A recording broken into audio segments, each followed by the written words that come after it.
5th of August arriving, which marks the completion of 1 year from the abrogation of Article 370. Now, some Muslims in India consider that this was an injustice towards Kashmiris. But what I say is that we as Muslims believe that whatever happens in this world happens by the will of Allah subhanahu wa ta'ala. Whatever happens in this universe happens according to what Allah has already destined to happen. Be it the mere movement of a leaf on a tree or the setting of the sun in the west, everything according to Allah's will and destiny. So when we have such a belief that whatever happens in this world is done by Allah subhanahu wa ta'ala, let's not draw any conclusion before seeing the final result. Let's wait and hope the best from Allah. Let's have faith in Allah that whatever Allah does to me or whatever Allah decides for me would be the best for me. Let's not draw any conclusion. Because sometimes the circumstances in the beginning would be unfavorable, but at the end everything will change. It would be in your favor. Sometimes the beginning would be unfavorable, but the end would be favorable. Because Allah says in the Holy Quran, "Asa an takrahu shay'an wa huwa khayrun lakum." It's possible that you hate something and that may be better for you. وَعَسَىٰ أَن تُحِبُّوا شَيْئًا وَهُوَ شَرٌّ لَكُمْ. And it's possible that you like something and that may not be better for you. So let's not draw any conclusion before the final result is out. Let's wait and hope for the best from Allah subhanahu wa ta'ala. What I want to convey is that if the abrogation of Article 370 brings an end to the violence going on in Kashmir for more than 70 years, if it brings peace to the valley of Kashmir, if it gives confidence to a mother while sending her child to the school, that her child would return back home safely in the evening, he would not be brought dead in an ambulance. If it enhances the educational system for the students in Kashmir, if it creates employment opportunities for the people of Kashmir, and if it provides a peaceful atmosphere for a Kashmiri Muslim to follow Islam, if it provides a peaceful atmosphere for a Kashmiri Muslim where a Muslim can go to a mosque without any fear, he can offer salah in a masjid without any fear, he can worship Allah subhanahu wa ta'ala with full concentration. Because the Quran says that the very purpose of the creation of human beings is that they worship Allah subhanahu wa ta'ala. Now tell me, brothers, how are you going to worship Allah subhanahu wa ta'ala perfectly when you are surrounded with violence? When you're always hearing gunshots? When you don't know that you would live till the evening or not? How would you pray with full concentration? How would you worship Allah subhanahu wa ta'ala perfectly and get closer to Allah subhanahu wa ta'ala? So if the abrogation of Article 370 brings a peaceful atmosphere where a Muslim can follow Islam, where a Muslim can worship Allah perfectly and get closer to Allah subhanahu wa ta'ala, then that is a very good thing. That is the very purpose of life. That is something for which you should be thanking Allah subhanahu wa ta'ala. But the future is uncertain. Still, no result is out. But we'll wait for the results to come. Let's hope the best from Allah subhanahu wa ta'ala. Let's stand together to establish peace in Kashmir. Let's not allow the politicians in the neighboring countries to use the issue of Kashmir for their own political benefits. Let's not allow them to spread militancy in Kashmir, because one of the main reasons for the disturbance of peace in Kashmir is the problem of militants. These militants are misusing the term jihad. They are misusing the concept of jihad. Islam doesn't permit you to take weapons and go for war whenever you like or for whatever reason you like. No, Islam doesn't permit. So if you are doing based on your own instincts, on your own desire. Islam doesn't permit. The first verse in which the Prophet Muhammad sallallahu alaihi wasallam was given permission for jihad says, أُذِنَ لِلَّذِينَ يُقَاتَلُونَ بِأَنَّهُمْ ظُلِمُوا. Permission has been granted for those against whom the oppressors have started a war. So this verse does not allow you to start a war. This verse is giving you permission to defend yourself when somebody else has already started a war against you. So these militants are misinterpreting the Quran. They are using the Quranic verses for their own interest, to support their own agenda. My question to these militants is a simple one.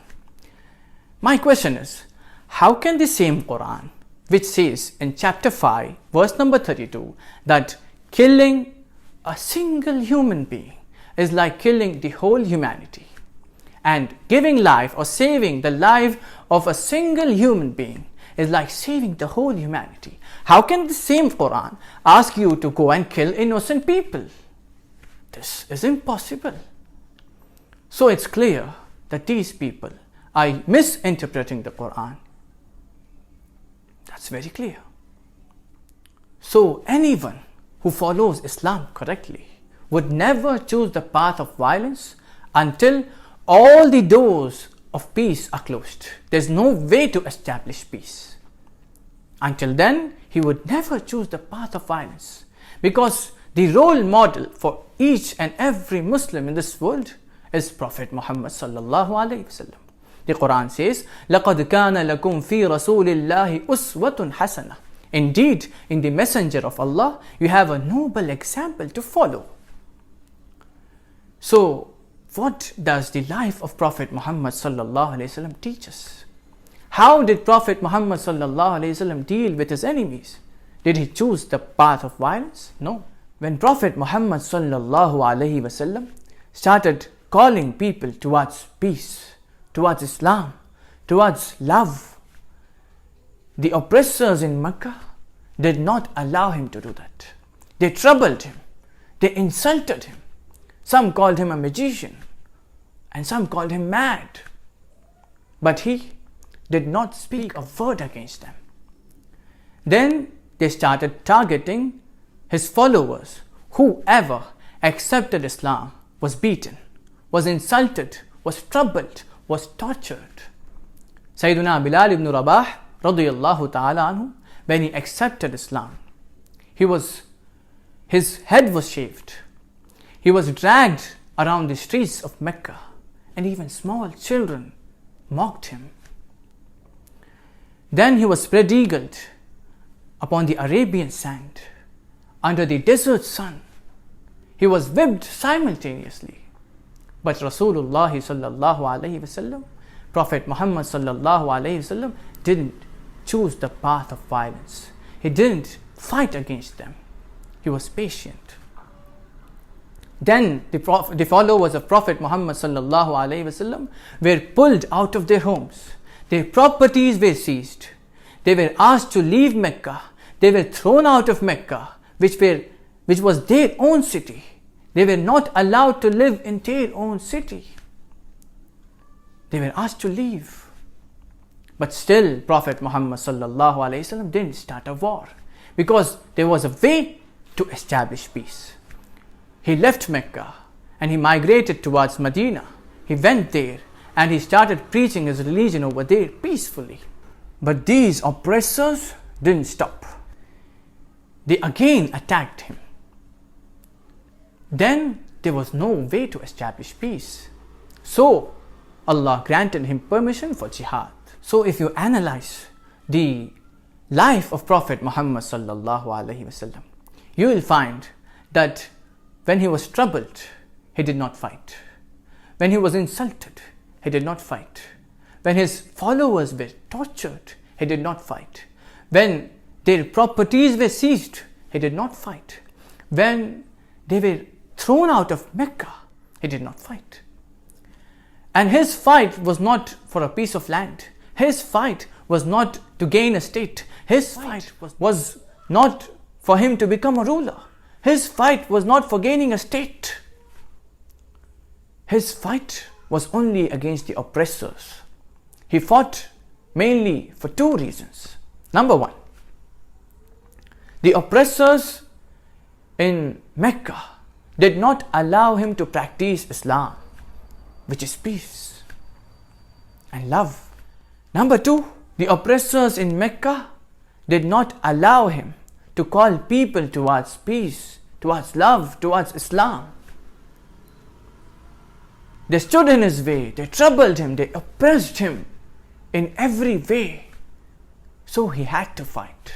Now, fortunately, these two main reasons for which Prophet Muhammad sallallahu alaihi wasallam did jihad are missing in India.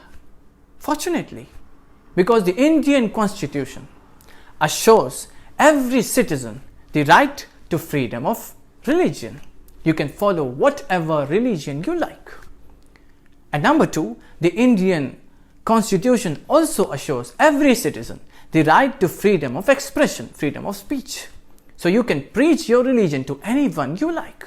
Without forcing them, you can call them towards Islam, towards your religion.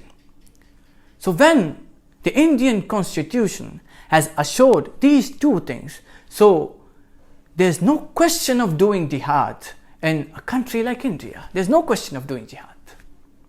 Why should we do?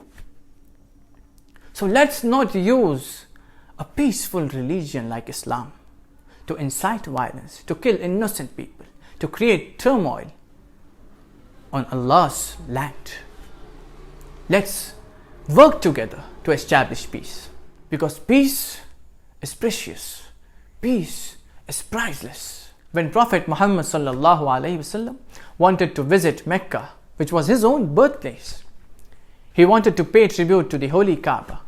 He left Medina, he traveled long way from Medina to Mecca with his followers. When he was about to enter Mecca, he was stopped. The oppressors in Mecca did not allow him to enter Mecca. They said, you cannot enter Mecca. They asked him to sign a treaty, which was actually a peace treaty. The treaty was named as Treaty of Hudaybiyah. According to that treaty, the treaty assured 10 years of peace. There would be no war for 10 years. But at the same time, the treaty was biased. The treaty was all in the favor of these oppressors, not at all in the favor of Prophet Muhammad sallallahu alaihi wasallam and his followers. The treaty said that this year you should not enter Mecca, you should go away. They had traveled a long way from Medina just to enter Mecca. When they were about to enter Mecca, they were being said, you should go back, according to the treaty. So this was not in their favor. And next year, if you come, you will be allowed only 3 days to stay in Mecca, and then you should leave. It also stated that if somebody from the tribe of Quraysh joins Prophet Muhammad sallallahu alaihi wasallam without their consent and approval, then Prophet Muhammad sallallahu alaihi wasallam should return him back to them. And if someone from Prophet Muhammad sallallahu alaihi wasallam's group joins them without his permission, then they would not be returning him. So this was the treaty, which was not at all in the favor of Muslims, but still it offered 10 years of peace. And the Prophet Muhammad sallallahu alaihi wasallam signed the treaty. He accepted. So he compromised on many things for peace. So he sacrificed many things for establishing peace. So let us follow Prophet Muhammad sallallahu alaihi wasallam in his act. Let us follow him in every act. Let us follow Prophet Muhammad sallallahu alaihi wasallam and establish peace. Let us compromise for the sake of peace. Let us sacrifice for the sake of peace. May Allah help us doing so. Before I conclude, I'd like to say something about Sufism. Sufism is all about peace. It's all about love. It's the real way of Islam. It's the way which was taught by Prophet Muhammad sallallahu alaihi wasallam. So Sufi Muslims, or Muslims who stick to Sufism, live under the guidance of a Sufi saint. And these Sufi saints spread peace, teach them how to love people. These Sufi saints do not differentiate between people based on their religions or castes. They do not say that you are a Hindu, you are a Christian, you are a Sikh, you are a Buddhist and all. But they spread love. But they love everyone equally. They see every human being as a creation of Allah subhanahu wa ta'ala. And since they love Allah the Almighty, they love every human being. They consider the pain of each and every human being as their own pain. The examples of such Sufis are present in India, like Sayyiduna Khwaja Mu'inuddin Chishti al-Ajmiri Qaddasallahu Sirrahul Aziz, whose holy shrine is in Ajmer, like Sayyiduna Nizamuddin Awliya Qaddasallahu Sirrahul Aziz, whose holy shrine is in Delhi, Nizamuddin. And there are many Sufi saints like them. And you do not think that these Sufi saints existed only in the past. No. Even today we can find them. But to find them, the only condition is that you search for them. When you search them, you will find them for sure. And if you find a Sufi saint, if you are successful in finding a Sufi saint, then your life will become successful. You will be successful in all walks of your life. You will also love every human being. You would also start getting connected to Allah subhanahu wa ta'ala. And I myself live under the guidance of a Sufi saint. He guides me in every act of my life. He teaches me the real meaning of Islam. He teaches me what is love. So what I want to convey is that if we want to put an end to terrorism, if we want to eradicate militancy and terrorism from the face of earth, then we should spread the message of Sufism, which is real Islam. And I assure you that a person who lives under the guidance of a Sufi saint would never choose the path of violence. A person or a Muslim who lives under the guidance of a Sufi saint, a Waliullah, would never even think about going with any militant group. So the only way to eradicate, to put an end to this militancy is Sufism. Sufism is the key to peace and prosperity. May Allah help us to spread Sufism. May Allah help us to call people towards the real way of Islam, towards the awliya of Allah, towards the Sufi saints, towards the loved ones of Allah. Ameen. Wa akhiru da'wana alhamdulillahi rabbil alamin.